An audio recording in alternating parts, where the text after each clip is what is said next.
Dans la première vidéo, nous avons compris ensemble ce qu'est le démembrement dans sa globalité. Maintenant que l'on sait cela, allons plus loin avec ce programme. Comment utiliser le démembrement en fonction de vos besoins ou de vos objectifs pour diversifier votre patrimoine? Les coûts, qui paye quoi en termes de frais et de charges?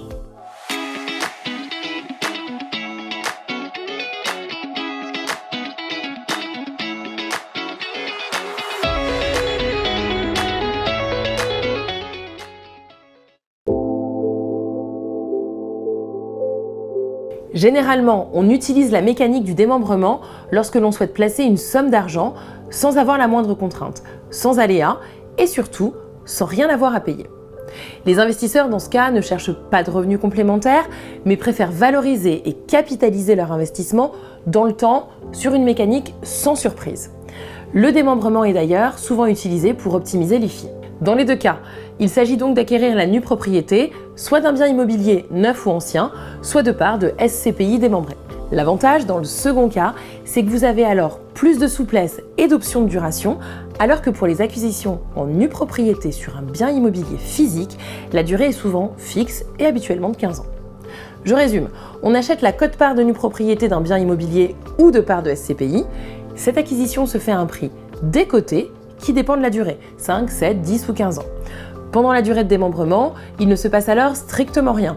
L'investisseur ne perçoit aucun revenu. Au terme de la période, le bien ou les parts de SCPI sont automatiquement remembrés sans aucune démarche particulière. Et alors l'investisseur est libre de faire ce qu'il veut. À savoir, il vous est toutefois parfaitement possible de revendre votre achat en démembrement en cours de route. Dans ce cas, le repreneur récupère le prorata temporis de durée. Si par exemple, il vous restait encore 6 ans et que vous aviez besoin de vendre, votre acquéreur vous paiera la valeur de l'actif en nue propriété sur 6 ans, selon la fameuse clé de répartition. Normalement, lorsqu'on investit dans un bien immobilier, on doit supporter des charges, des frais, des taxes foncières, des provisions pour travaux, etc. Dans le cadre d'un achat en nue propriété, il n'en est rien. C'est l'usufruitier qui supporte ces charges, sauf dans quelques très rares exceptions. Donc, pendant toute la durée de vie de votre opération en démembrement, en tant que nu propriétaire, vous n'aurez rien à payer. Pas de surprise. Les frais de notaire ou d'acquisition pour la SCPI restent en revanche à votre charge, mais au prorata du montant de l'acquisition. En d'autres termes, vous ne payez que sur la quote-part que vous achetez.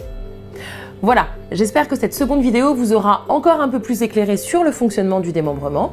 On se retrouve dans la troisième vidéo pour parler cette fois-ci d'une erreur que beaucoup d'investisseurs peuvent faire en se lançant dans un démembrement et surtout mes conseils pour bien choisir son investissement en démembrement. À tout de suite!